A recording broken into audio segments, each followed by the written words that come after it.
Okay, let's do teaching Gen Z and staying sane. Now, when I say teaching Gen Z, you could actually put in any other generation and staying sane because it feels like we look back at each generation and we're like, ooh, this generation has these challenges, these problems. This generation is struggling with that. That makes my life very difficult. So I've chosen Gen Z and staying sane, but personally, I've had more experience and more issues with teaching Gen A than Gen Z. So here's what we do. I'm a millennial and I'm in the classroom and I'm teaching these students and I see some issues, some things like behavioral problems, some learning differences. And I am looking at them, I'm like, wow, this is not what I used to have, or this is not what we used to experience in class. If I see this behavior around smartphones or the internet or YouTube, and I'm like, wow, if I compare this to when I was younger, they grow up in such a different environment, their whole world is different. And I keep comparing them to what my reference point is. And we keep doing this, right? We keep coming up with examples from when we were younger or other children that we saw when we were kids. And we kind of cast this judgment on them where we're like, you shouldn't behave like this. When we were younger, we would get in trouble for this behavior. And this is the situation now. And they shouldn't behave like this. They should act a little bit differently. They shouldn't do this. They shouldn't say this. And we react to it or we resist it.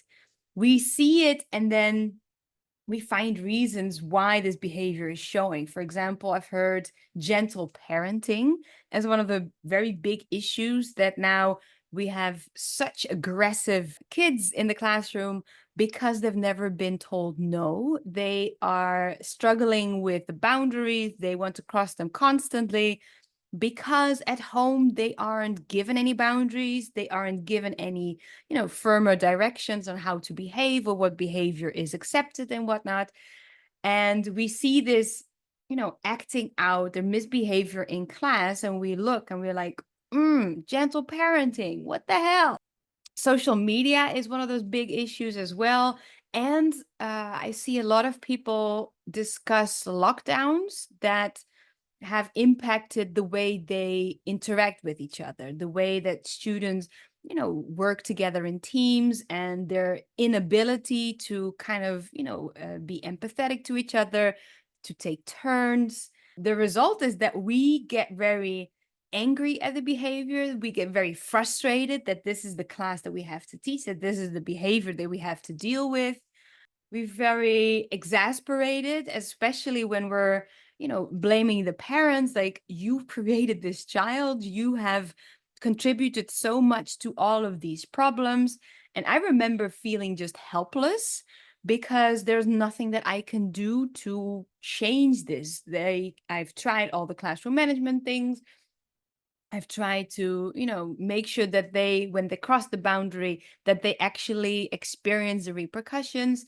But because of the way some schools are set up, that the children don't really get to feel that punishment or feel their consequences. And it makes me feel very helpless. I'm like, well, what can I do? There's nothing that I can do that actually makes a difference. And the way this is now, what we're actually doing is we teachers are looking at the next generation, and I imagine them kind of like walking on their path. And they're walking on their path of life. And we as teachers, we kind of, dip into their lives. We're like joining them on the path. We're telling them a little bit about, the topics that we teach. We guide them towards different directions. We warn them about, oh, I don't think that's the great direction. We shouldn't go that direction. And then we leave them. But what we basically do is we stand next to the path and we are judging that they're on this path. We are judging the way they walk this path. We have loads of opinions about how ill-equipped they are. Um, I like to imagine them as like a lot of stuff is malfunctioning and it's like outdated and they are struggling. And what we're basically doing is standing there and we're saying, you're making my life so difficult because of the way you have been raised. You're making my life so challenging as a teacher because of the way that you are dealing with confrontations. You are so ill-equipped to deal with your emotions. Now I have to figure all of this out. Now I have to step away from what I'm teaching to sort out this situation. And the only way out of how we set up this situation, how we look at this problem, is when they change. So when we blame them for how we feel, the only way out, the only resolution is they need to change. All the kids need to learn how to deal with their emotions so that we can teach and we can feel better about ourselves. We also say that the parents need to, act differently and they need to set boundaries. They need to parent differently just so that we can feel good. We can see behavior that we want and that we can actually do the things that we are taught to do, told to do, no, paid to do. And the thing is, though, that if we're sitting here and feeling bad and giving them the responsibility, we can wait for a very long time because if they would change, they already would have. Because we have reminded them so often that they should behave differently. We have told them so often. We have asked so friendly and also unfriendly, and nothing seems to change. It's not like all the parents are like, oh, we're sorry, teachers. Yes, you're right. Now I'm going to step in and make a change. That's not going to happen. And the more we sit here and be frustrated about it, the worse the whole situation gets because they're not changing and we're not doing anything about it either. And that is where I'm like, wait, hold on. If this is the situation, if this is how we're thinking and feeling about the next generation, is really the best idea to sit back and be like, ugh, all disgusted and frustrated. For me personally, it's a waste of energy because I can't change it and they won't change. Therefore, really, am I going to spend my time feeling this frustration, feeling all this anger? Am I going to be taken away from the teaching and just sitting there and judging these Gen Zs or Gen As for how they show up, how they have been treated, not even how they are making decisions, but this is how they've been treated. And the last thing that makes this so weird is that basically we are judging our own generation because millennials are the ones who have contributed so much to the next generation.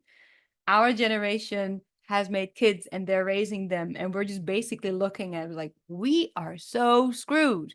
We messed this up. We did all of this. But instead of us taking responsibility and saying, wow, all the challenges that we grew up, now we're trying to what? Overcorrect. And this is the this is the generation that comes after us. No, we sit there and be like, you're doing it wrong. You're doing it wrong. You're making my life difficult.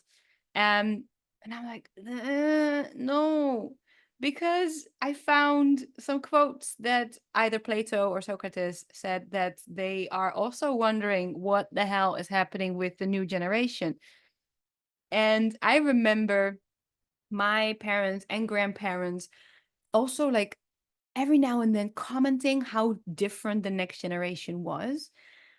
Do I really, really want to be the same like my parents or like my grandparents, looking down at the next generation and be all like, high and mighty? Ugh. And it doesn't feel nice, especially the frustration and the exasperation. They are such intense emotions, they are draining, and it doesn't help anything. It doesn't solve the problem. It just makes it a lot more we commiserate with each other. We're all sitting here, all the millennial teachers are like, oh my God, this next generation. And the question that we always ask with coaching is, who do you want to be? How do you want to show up? What kind of person do you want to be now in this situation? I don't think we are doing anybody any service by judging and by pointing and by blaming all of them. And when I look at the question, who do I want to be? I want to show up as a teacher because that's my main role. Be there as a teacher, teach in any situation that may arise. I am not a substitute parent, but I am always there as a teacher, that I want to show up as the person who they can trust and rely on to show up as a teacher, not as a judge, not as a parent, not as a authority figure who tells them how to do it differently. I want to show up as a teacher who always guides them through their learning journey. That has just really cleansed me of all the frustration and exasperation.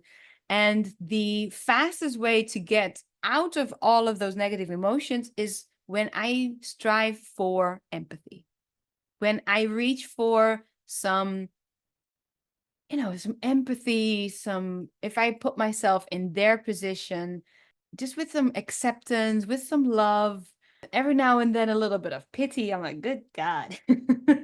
But when I reach for empathy, I can let go of all of these negative emotions that don't solve the problem and are only exhausting for me. I immediately feel a sense of determination, a sense of guidance, a sense of direction, how to show up with the situation. And instead of blaming them for how I feel, I take responsibility for how I feel. I accept the situation, how it presents itself. When I say accept, I don't mean, yes, this is a great idea. Everybody, yes, be on your phones and be emotionally immature, of course. I don't condone it, of course not. But I don't resist it. I don't fight with it. I'm not saying this shouldn't be this way. No, this is the way it is. This is the way this generation shows up. These are all the problems. These are all the reasons why. I cannot change the reasons why, but I can change how I show up. Who do I want to be? I want to be the teacher. I want them to be able to trust me that every time we are in contact, I am the teacher. I am not a judge. I'm not going to sit there and look all down on them. I am not all high and mighty from the older generation judging them. I am a person who they can trust to teach. That has changed my life so much, because every time I now bump into these issues with, for me, Gen A being very ill-equipped to deal with their emotions. Like they find it very difficult to regulate their emotions. They're going from really drastic one emotion to the next. And I've had during summer camp, I was teaching, and there were two kids who in the same day, I was like, is it me? But in the same day, they were all of a sudden very aggressive, and they hit me and they kicked me. These are 5-year-olds, by the way. So, I mean, a 5-year-old fist still can make some damage, but it's not the worst. I was like, hold on, reach for empathy. I don't need to be angry because the student is already angry. If I become angry at his anger, we have two people being angry and we're not getting anywhere. So he was angry, he was fighting, he was kicking and hitting me. And I reached for empathy. And the first thing that came to mind was, this student is in a windowless classroom for 5 days a week, 40 hours a week during his summer. And I felt bad for him. I was like, yeah, of course, this is all frustrating. And then to, escalate the situation over the color of a toy, I don't need to understand that. But I understood that, yes, for him, fighting, kicking, screaming was the way out. I don't agree with it. I don't condone it. I don't say, yeah, of course, you can do whatever you want. But I didn't get angry, and I felt so much empathy that immediately I could continue with the lesson, steer him away from me so that he had to deal with his anger outside of the classroom. All I did was focus back on the class, and we had an amazing class because the students were so happy that I didn't, blow up in their faces and be all angry. We had a really genuine laughs after the student left. And to be honest, I don't know what happened to the student. I reported it. I told my management at the time, this is what happened at this time. We have like security cameras so they can look, but I don't know what happened after. And it is not really for me to keep focusing on that because I showed up as a teacher and he is going to, or not, deal with the consequences and repercussions of that behavior. And for me, it was important to immediately continue being a teacher. So he was removed from the situation. I had some empathy for him. I was mad at him. So I didn't lose any energy in that interaction. He did, but I didn't. And I had all the energy left for all the students who did want to join me, who weren't too picky about the colors of the toys. And we had an amazing class after that. So that is what I would love to invite you to ask yourself. Who do you want to be? How do you want to show up in the situation where you feel like you're looking at a whole different species almost? You're looking at the new generations and you're seeing all these differences. You're seeing all the challenges that they faced, some of the reasons and the causes of why, and who do you want to be in that situation? And I want to invite you to not judge the new generation, not cast so many opinions and judgments over them, and be there as a teacher. Welcome them with open arms and help them through their situation, help them through their struggles and challenges, because they are going to grow up into humans. Most of them, if they're all lucky enough to continue in this life, they're going to grow up into adults. And if you ask yourself, who do you want to be in that lifetime? If somebody grows up to be a very amazing human, what kind of legacy do you want to have contributed to? What kind of person did you want to show up as in that little time frame that you have with these humans? And reach for empathy, reach for acceptance. We cannot change this whole generation, and neither do we want to, because if we look back at the previous generation that went before us, how did we want to be treated? If we ask them, hey, what are your thoughts on us? And they are all judgmental and they're very, they look down upon us. I would shun them. I would turn my back on them. But every time that somebody is empathetic and saying, acknowledging the issues that we have dealt with, I feel such a kinship and I feel like I can learn so much from these people. And that's how I want to show up for this generation too. When I look at our older generations, there's a wealth of knowledge. We have a wealth of knowledge, but we have to get over ourselves and not keep judging us, because then we're nothing different than all the other generations who done this to us. So ask yourself, who do you want to be? How do you want to show up? I hope this helps you in teaching Gen Z. Have a wonderful day, everybody. Thank you so much. Bye.